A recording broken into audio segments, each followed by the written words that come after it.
இது இயலாதவர்களுக்கு நான் சொல்றேன். முடிஞ்சவங்க இரவு முழுக்க கண் விழிங்க. முடியாதவர்கள் இரவு 3ஆம் காலம் அம்பாள் சிவபெருமானை பூஜித்த காலம் இந்த 3ஆம் காலம் தான். இந்த 3ஆம் காலத்துல 11:45 இருந்து ஒரு 12:15 12:30 வரைக்கும் கண் விழித்து ஒரே ஒரு வில்வமாவது அந்த நேரத்துல சிவபெருமானுக்கு வைத்து யார் ஒருவர் வழிபாடு செய்கின்றார்களோ அவர்களுக்கு இறைவன் எல்லா விதமான நலன்களையும் தருவார்.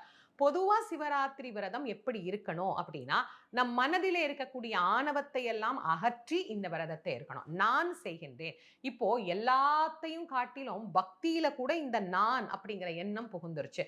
நான் தான் இந்த கோயிலுக்கு இதை செஞ்சேன், நான் தான் இந்த கோயிலுக்கு அதை செஞ்சேன், நான் இந்த அபிஷேகத்துக்கு கொடுத்தேன், நான் இந்த விஷயம் பண்ணேன் அப்படின்னு.